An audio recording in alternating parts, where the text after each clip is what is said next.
In this episode, I'll be diving deeper into the surprising power of a friendly text. Watch all the way to the end because the results may surprise you. Without further ado, my name is Jeremy Colon, and this is The Dark Side of Fitness, episode 41. Ever notice how you just feel a little lighter after a laugh with friends or a heartfelt convo with a loved one? Those kinds of positive social interactions can directly boost your mental and emotional well-being. But here's a less obvious benefit. Strong social connections might help you eat better too.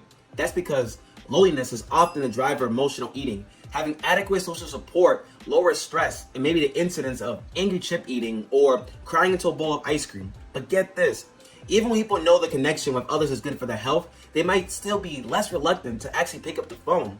Why is it so hard to reach out? When we consider contacting someone, we may have thoughts like, they're probably busy with their own life, I don't want to bother them, or I only have time for a 5-minute conversation and that's really not enough time to even catch up. There are other reasons, but at the heart of it all, many of us feel like no one cares to hear from us. But according to a new study from the University of Pittsburgh, it's quite the opposite.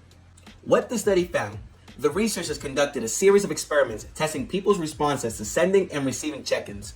These were simple notes that let friendly acquaintances know that they were being thought about. The findings, people who reach out to others underestimate how much these people appreciate the gesture. The disconnect was the largest when the check-ins was unexpected and the relationship wasn't even close. But why? It's the element of surprise. If you're the one reaching out, you're not likely to focus on how surprised the other person will be. You're more likely to be worried if they think you'll be weird or annoying. But turns out, people truly enjoy these pleasant surprises, and in fact, the unexpected nature of the check-in makes it even better, amplifying the positive feelings that comes with knowing that someone is thinking of you. Here are secrets to connecting with strangers. It's one thing to reach out to colleagues and friends, but what about people you don't know? That's even harder for a lot of people, but for similar reasons. According to a new review from the University of Chicago, miscalculating how strangers will respond to our overtures is a major reason why we hold back from reaching out. Here's what researchers say we get wrong and what to do about it. Number one, we only focus on our own perspective. When people contemplate reaching out to someone socially, they often worry about how they'll come across. They wonder, will I know what to say? What if I stumble over my words? But it turns out the people you're reaching out to you care less about how smart, funny, witty you are, and focus more on the fact that you're friendly enough to even connect with them. It's your warmth that leaves an impression, not so much your wit. Number two, we expect the worst. Before deciding to smile at a stranger, compliment a colleague's outfit, or strike up a conversation with a friend, anxiety can sometimes get the best of us. The uncertainty of knowing how another person will respond can make you feel so worried, you decide not to try at all.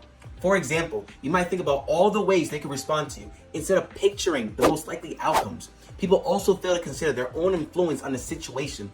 Strangers are pulled along by the friendliness of your actions. That's because we're wired to reciprocate friendly gestures. While it may seem like there are a wide range of responses, in reality, there aren't. If you smile at a stranger, odds are they'll smile back.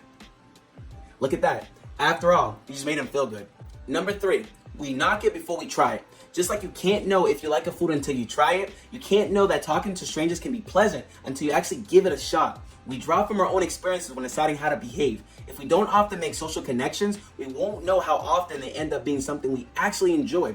And if we believe talking to strangers will be unpleasant, we're less likely to attempt it in the first place. It's a vicious cycle that leads us to stay in our own bubbles. The bottom line here, we're just not good at predicting how well other people will respond to our attempts to reach out. They're likely to be surprised and pleased that you made the effort, and it'll be much less awkward than you think. The best part though, making an effort to connect with another person gives both of you a boost. I want to say thank you so much for taking the time to watch this video. As always, please like, subscribe, share this information when anybody can benefit from this. And until then, see you on the next video. Have a great one. Take care.